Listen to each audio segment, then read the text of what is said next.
ما أريد من هذا الشعب إلا أن يزيد في الحمد والشكر إلى الله عز وجل، ويزيد من محبة الوطن، ويزيد من العمل ومضاعفة العمل لما يسعى فيه من خير له وللدولة والأهل. هذا اللي أنا أدوره من الشعب، وربنا إن شاء الله يوفقنا جميعا على ما يحب ويرضى.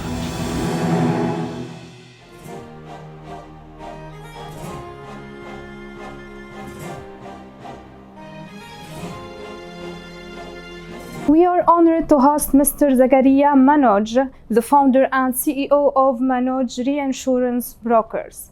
Under his leadership, the company takes a fresh and dynamic approach to broking and delivering innovative solutions to clients. His dedication and insights have made a significant impact in the reinsurance industry. So join us in welcoming Mr. Manoj. تقرب منازلها إلا محب زايد أسسها واليوث وراها داروا على الدانات 7 أبد. إلا دار زايد لا تقرب حماها لا تقرب منازلها إلا محب زايد أسسها واليوث وراها داروا على الدانات 7 أبد. نحنا شعوب لها نفدى تراها نبذل الغالي لها دوم ونهب. Success is not a short journey. It's not overnight. It takes years and years to achieve that place. First of all, I need to give a high salute to the UAE government as well as to the Dubai government.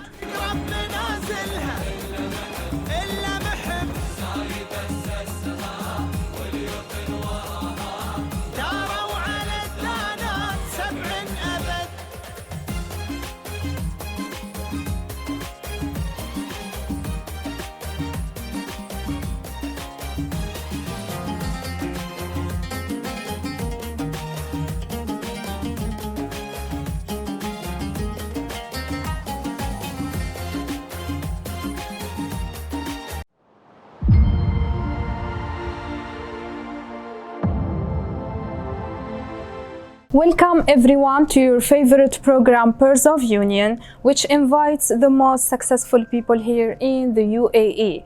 Our inspiring guests have moved from the darkness of challenges to the light of success. Our inspiring guests have set a title for success and ambition. And our special guest for today is Mr. Zagariah Manoj, and he is the founder and the CEO of Manoj Reinsurance Brokers. Welcome, Mr. Thank you. Welcome to Manoj Re. Thank you so much. I'm so pleased to meet you today. It's my pleasure and honor. So please, sir, in the beginning, can you introduce yourself to everyone? Tell us about your educational background and your professional experiences as well. Welcome to Manoj Re. I'm Manoj Zagariah, and I'm the founder and CEO of Manoj Reinsurance Brokers in DIFC Dubai. To tell a few words about me, I started from a very humble beginning. I came to Bahrain in the year 2002 when I was 22 years old, and I started my job as a finance and admin officer in a startup broking house, insurance broking house. I continued in the same organization for 18 years. From an admin and accounts officer, I have gone through all the ranks one by one, and by 2013-14, I was the director of reinsurance.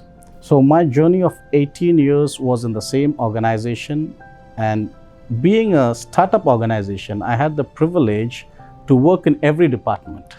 So accounts, finance, admin, IT, HR, corporate clients, individual clients, different lines in insurance. So basically this has made me who I am today. So first of all, I'm very much thankful to Almighty God. Without Almighty God's grace, no man in earth will be successful. My second thanks goes to my mother, who's a prayer warrior, and then my family. And the most important sincere thanks goes to my ex-boss, because he gave me an opportunity. He gave me an opportunity to work in his company, and he entrusted me more assignments that I could climb the ladder and keep moving forward. So qualifications, I'm basically an accountant. Accounting is my qualification. But started my career into broking, and I stayed in the same industry without any changes. Great. And also, these are the persons who have supported you along the way. Very much. Great. Generally, person to become successful, they need lots of other people's support. No man can become successful by himself. So I've been blessed with all these people, especially my ex-boss, my mother, my family, right now, my colleagues in this company, my clients, Dubai government, DIFC, DFSA. So it's a combination of lots of forces which makes one person successful. So for me to be sitting in the seat today, I give the credit to all these people. I don't take even 1% credit for me. And what were the main challenges that you have faced during your career? See, career challenges are common for everyone. For every youngster stepping into an industry, there's lots of temptations. Especially when you see the youngsters today, they want to achieve things very fast. They complete the graduation, they do the master degree, they start working, and in few years they want to become the managers.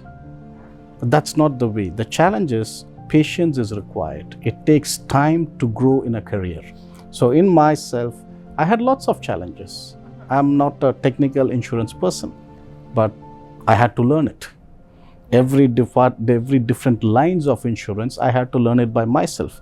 What the company does is they give you the opportunity. They see that, okay, you're capable to do it, go ahead and do it. But they are not going to sit and teach like a university. So it is your self-learning. And challenges of internal competitions, in organization, internal politics, you have people approaching you to change the job. You have pressure from family and friends. When you work for a small organization, they say, oh, you're working for a small organization, why don't you work for the big ones? So these kinds of lots of pressures keep coming in. And for me to start, I started with a salary of 1,700 dirhams. That was my first salary in Bahrain. It's 170 BD. So I had pressures from my friends of my same age. As years passing by, I reached 3,000 dirham salary, but they are on 8,000 dirham salary. So those pressures are there, like, oh, did I make a wrong choice in staying in this organization? Should I have jumped to the other organization, here, there? So this is one of the basic challenge every career-oriented youngster is facing today. And they make the mistake of moving from company to company for a 20% increase, which ruins their career. So challenges are there. Without challenges, there is no success. More than challenges, there's lots of sacrifice. I used to work 12 to 14 hours a day. I'm a very workaholic guy. I believe in hard work. I believe in smart work. At the same time, I'm very patient. So when I do this 12 to 14 hours a day of work, there's been lots of sacrifice in my life. I haven't spent lots of time with my daughter. I haven't attended any of her school activities, any of her functions. And most of the time I used to fly. So out of 365 days, I used to fly around 200, 250 days I'm in air, which affects the health. And traveling to different countries, there's lots of risks, traveling to different places. So these are all the challenges in front of you. The question is, how do you accept it? Do you see it as an opportunity, or do you see it as an obstacle? When we see it as an obstacle, you don't grow.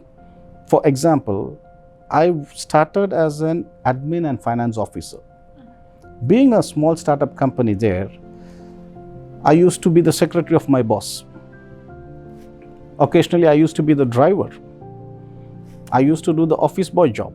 I go to the bank to deposit the cash. And today, technology is developed. You don't need to wait because the system shows how much time you need to wait, or it's all automated now. 20 years back, no, we have to be in the queue waiting 1 hour, 2 hours to deposit the cash. So I've done that part. So when my boss says, okay, look into HR, I don't know what's HR, I do HR. I go learn. He says, look into this, look into that, look into that. but I've never chased money.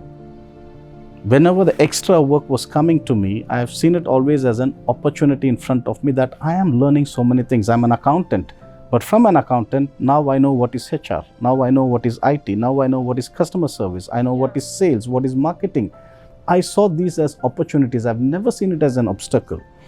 But the young generation, if they think that, oh, I've been given 2 jobs, I need to have 2 salaries now, this is where they make the mistake. They evaluate their studying stage, the learning stage in their career with money. So what I learned from early stages, do not chase money. Build your career. It takes 20 years. It requires 20 plus years to build your career. So lots of challenges, but I don't see them as a burden. All challenges are opportunities for me. Even today, any challenge comes to my table, I don't panic. I see an opportunity inside that, just like a diamond which is inside a dark rock, where you go deep into it to find that diamond. So every problem comes with a solution. Every challenge is an opportunity. I have had lots of challenges to climb up and reach here. You know, sir, that every successful venture starts with a clear vision and a strong foundation. So how was Manoj Reinsurance Brokers founded? Interesting question. Since 2012, I always wanted to set up office in Dubai, basically for my ex-company. But things did not work in that direction. So in the year 2020, January, I resigned and I came to Dubai, and I established this office here in Dubai in DIFC. So the biggest challenge I had was, it was COVID, it was pandemic. During the month of March, the airports were shutting down. And I got my license here in DIFC on July 2020, which was in the midst and the peak of COVID, means the entire world is shut down. That's where I got a license to do a business. But I was very optimistic, because I know what I'm doing, and it has been a blessing because I had tremendous support from DIFC, DFSA, the regulator, as well as, of course, Dubai. Dubai is an amazing place. So everything was there in Dubai. There is no red tapeism, there is no bureaucracy, everything is straightforward. Due to COVID, when the entire world was shut down, Dubai was a very lively, active place. Even though within the parameters of COVID protocols, the government has done everything to protect the people here. And Manoj Reinsurance Broking is an example to say that even in COVID, you can start a business in Dubai and you can flourish, because that is an amazing place. That's the infrastructure the rulers and the government has given to everyone who wants to come in and do a business. And the vision was very simple for me. The vision is to give back to the society. So being in insurance, how do I give back to the society? Every business is to make money. That is true. Yes, of course, I have a family. I have employees. They have families. So the part of business is to make money. But more than money, I value certain things. Number one, I value employees. The company's philosophy is employee first. As a CEO, my first priority is all my employees. We don't use the word employees. We call ourselves as managers. But on the legal terms, let's say employees. So my job is to protect them. So here, I always see this company to become like a Google company. The features, what we are planning is different. For example, everyone has a birthday leave. So if it is their birthday, they don't need to come to the office. They have to spend it with their family, with their loved ones. So it's a paid off. If they come, we celebrate here. They have one additional religious leave. The fact is, in this country, we get all the Islamic leaves as public holidays. But my business is international business. I have people with different religious beliefs. I have Christians, I have Hindus, I have Buddhists. So generally what happens, they have to go to their boss and say that, boss, today is Christmas, can you give me half a day? Today is Diwali, can you give me half a day? So what I've done is, no, you have one additional leave. So whenever they join the company, they choose a leave. Okay, I want Christmas, I want Diwali, I want this, I want that. So that is also a paid leave. We have breakfast in the office, a healthy breakfast. We have snacks. So there's lots of things like, the way I'm building the organization with the futuristic goal. Any long-term employee, if they pass away, if they die during working, the spouse will be given an opportunity to work. If the spouse is not prepared for it, the elder child will be given an opportunity. If the elder child is studying, the elder child will be given an education from the company. So my first priority is employees, because without them, the company will not grow. So my job as a CEO is to take care of my employees. My employees' job is to take care of our clients. So this is one of the philosophies. The vision to give back. Yes, I prefer to recruit freshers and non-experienced people. Why? Because they don't get opportunities. To get a job in finance industry is very difficult. You need to have the qualification, you need to have the experience. And to get a job in DIFC is not an easy thing.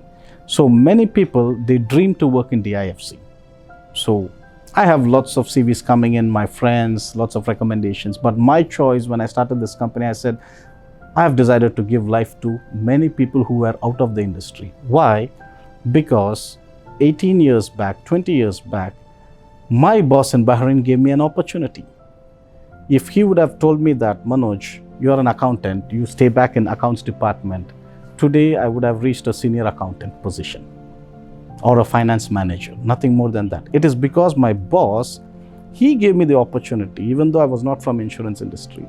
He gave me the opportunity telling that, are you interested? Go do that, go learn. That is the reason why I'm running a business here.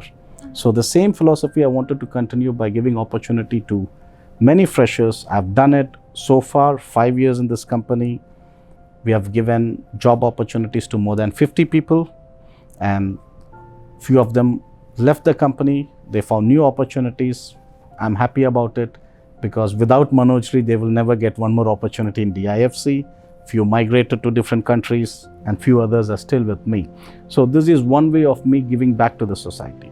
The long-term goal of the company is to establish orphanages for children and homages for elderly people. So whichever country we are doing business, whichever country is giving us income, probably in our 10th anniversary, we will look into those financial structures and we will start planning to establish an orphanage in those countries, a homage in those countries. This is another way of telling that, yes, we do business, money is important, but we are not greedy. We don't need everything. We will give it back again to your own country. So these are the visions I'm following. And if you turn your camera and turn around, you will see 3 of my principles in the wall.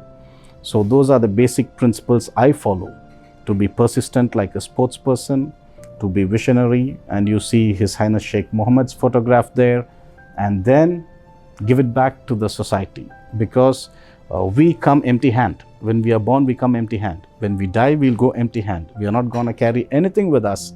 So there is no point becoming extremely greedy to grab everything. That's not the right way. God has given you a talent. God has given you a lovely country, Dubai, with all infrastructure. Go do the business, make the money, give opportunities for many youngsters, build the organization. When you have more money, give it back to the society again. This is the simple vision and the foundation which this company stands today. So you know, sir, that success is often marked by significant milestones and impactful contributions. So what are the key achievements you are most proud of at your company? We are a 5-year-old baby now. Okay, so first milestone, every year is a milestone for us, because first milestone is 2020 COVID. We were successful in 2020. 2021 was also COVID.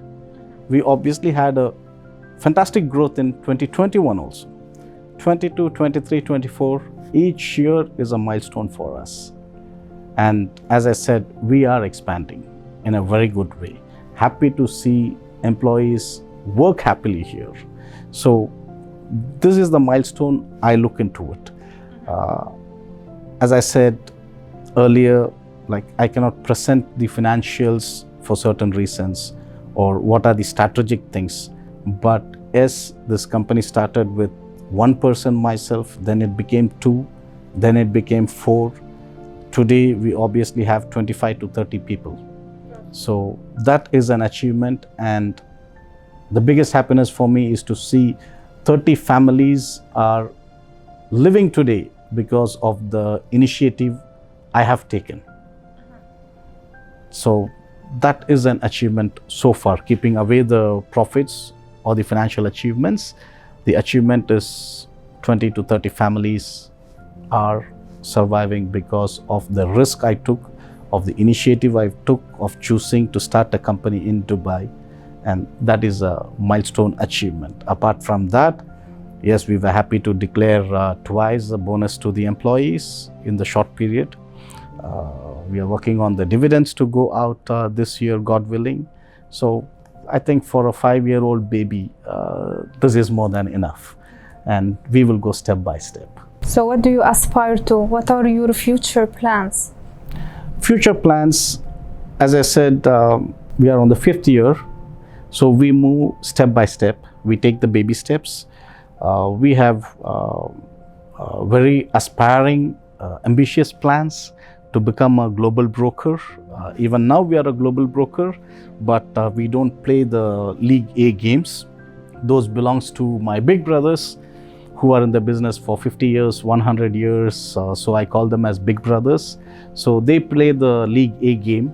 We are preparing ourselves. So of course, our goal is to become a most dependable reinsurance broker globally and to be a global brand and bringing reputation to DIFC, because I think we are one of the youngest broking house which is established in DIFC, probably as a one-man show, because most of the broking houses are all from big corporates or with huge financial backups.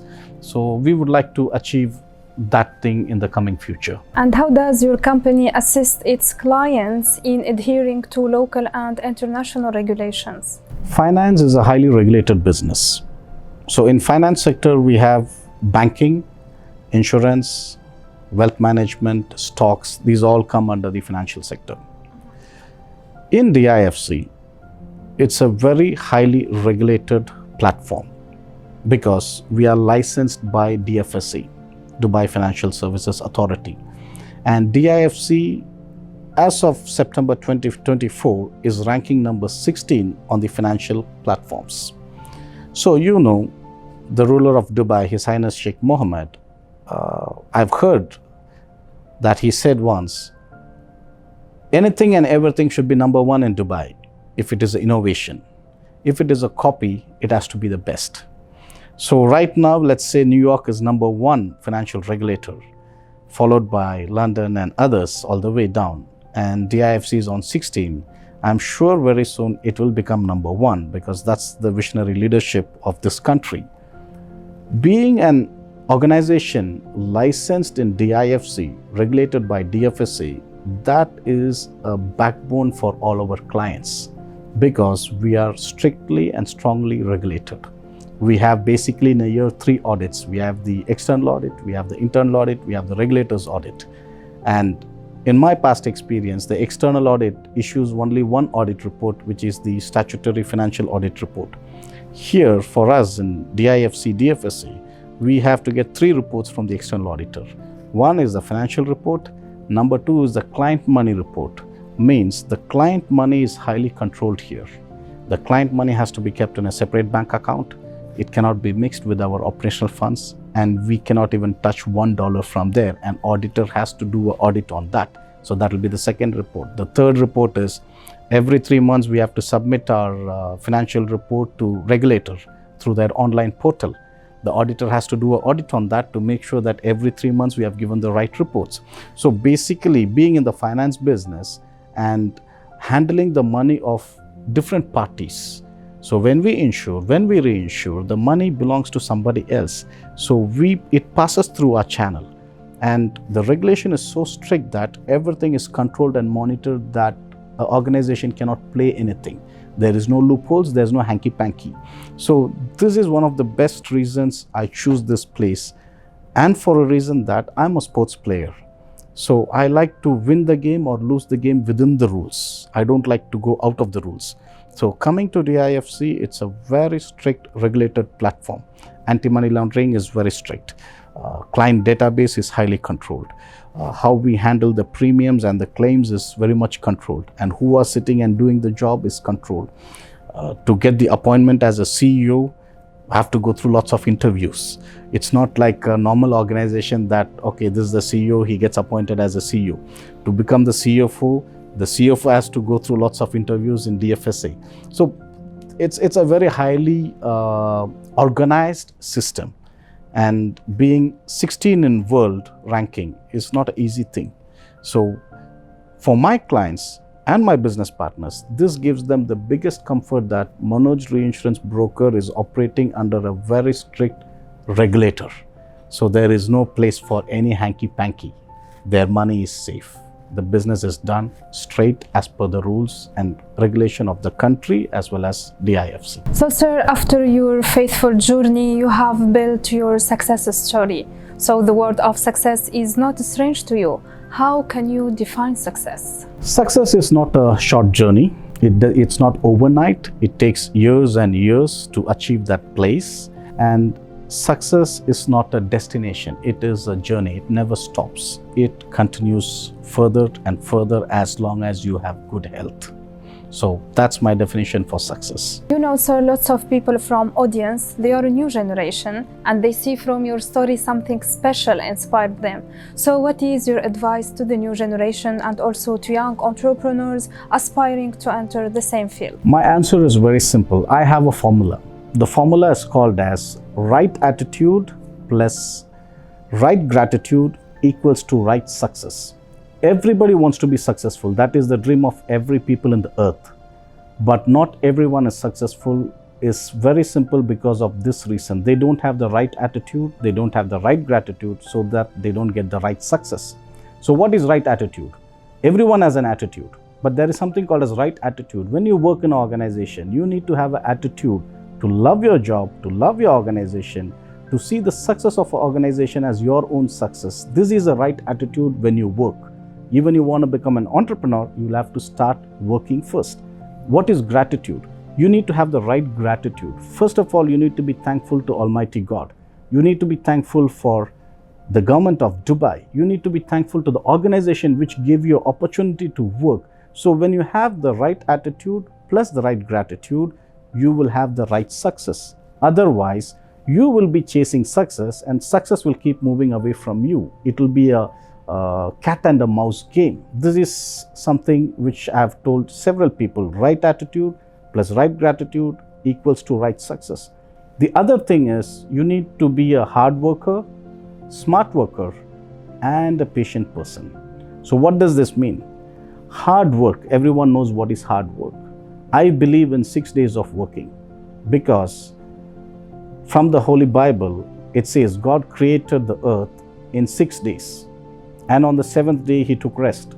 So if God himself takes rest on one day, why should we human beings who are in the earth to develop this earth can take more rest? So that's my personal opinion. This is nothing to be infused on anybody, but you need to work hard.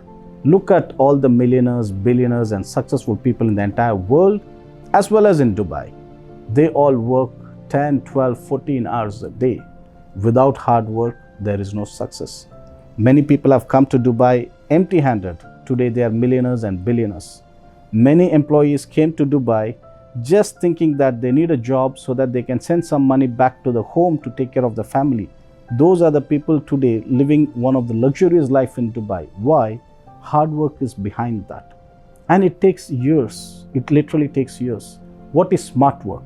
Smart work doesn't mean the use of technology. 10 years back, this can be called as smart work. Today, technology is a mandatory requirement. It has become a necessity of life. So what is the smart work I'm defining?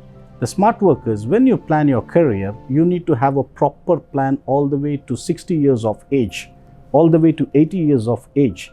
Many people don't even think about that. All they see is now. This now is there, but you're going to reach 40, you're going to reach 60. So I have my own theory for that, which is called as 20, 40, 60, 80 formula. What is this 20, 40, 60, 80? It is basically the age. So 0 to 20 is your foundation. You were born, you got educated, you got graduated by 20. So 0 to 20 is your foundation, and your first salary you received is somewhere after the age of 20. It took 20 years to get your first salary. Now 20 to 40, what is that? This is the time you build your career. You don't chase money. If you chase money, your 60 to 80 will be into trouble. 20 to 40 is where you work in a selected organization where you're passionate, stay back in the same organization as much as possible, learn every bits and corner of the industry, learn every skills. So first 20 to 40 you learn, L-E-A-R-N. 40 to 60 you earn. Remove the word L from there, you start earning. Why? When you have 20 years of strong foundation in a particular field, a trade, particular industry, by the age of 40, now you are prepared to become a vice president of a company, or AVP of a company, or a director of a company, or a general manager of a company, because it requires the 20 years of deep skills and knowledge. So at the age of 40, you should be in a position to sit as an executive. When you reach that place, the money automatically starts chasing you. Hope you understand that, because from 40 to 60 on executive level, you're going to climb the ladders further, means you're going to earn more. So 20 to 40, don't chase money. Prepare yourself to attract the money. So 40 to 60, you make the money and the career. It is not that you need career and money right now. No, it's not possible. 20 to 40 is the time for career. 40 to 60 is the time to make your money. And 60 to 80 is to give it back to the society again. Whatever you have learned, whatever you have earned, you have to give it back. From the age of 60, it's time to spend time with your grandchildren. It's time to spend on your health, on whatever leisure things you like. You want to spend time in beaches, you want to spend time in spiritual places, you want to be in Las Vegas. You can do whatever you want, but by 60, you should be financially sound. If not, 60 to 70 also, you will work for a salary. This is wrong. Why you need to work after 60 for a salary? But after 60, you need to be a consultant. You need to be a director in an organization. Visit the office for 2 hours. That's enough. Share your knowledge to the next generation. Give advisory to the board. And then spend the rest of the hours taking care of your fitness, whatever makes you happy. Because 40 years you have been working hard. From the age of 20 to 60, you have been working hard. Now from 60, you need to at least enjoy your life. But many people don't achieve this. You know why? Because at the age of 20 to 40, they make this mistake. They start chasing money instead of building their career. What does this happen? I get lots of candidates and CVs coming to me. I see them 10 years experience in 5 companies, which means 2 years in each company. Means you are jumping every place. You're not satisfied in one place. When you do such kind of things, your CV gets affected. By the age of 40, you are into serious trouble. Nobody is going to give you an executive position. Without an executive position, you're not going to make big money. So you need to watch out these simple philosophies in life. This is what I call as smart work. Smart work means plan your career properly and then go for it. And the third one is patience, which is very, very important. Nothing can be done immediately. Success is not overnight. It is years and years and years of hard work. Read some autobiographies of all the successful people in Earth or in Dubai. You will understand that they have given 20, 30, 40 years of hard work to be successful, or what we see them today in their glorious life. It is a hard journey. Patience is required. You need to remember, for a child to be born, it took 9 months. To get your first salary, it took 20 years. For you to be successful, you need to give another 20 years or more than that to become successful. This is my message. Hard work, smart work, and patience. Right attitude plus right gratitude equals to right success. Thank you. The UAE has for sure contributed to your success story. So what is your appreciation message you would like to convey through our episode to the UAE and its rulers? First of all, I need to give a high salute to the UAE government as well as to the Dubai government. Dubai has been an inspiration in my life. If you will roll the camera to your left, you will see the photograph of His Highness Sheikh Mohammed. If you roll the camera to the left, you will see all the tall buildings here. 30 years back, this was a desert. Today you see how glorious Dubai is standing. It is all simple because of the visionary leadership.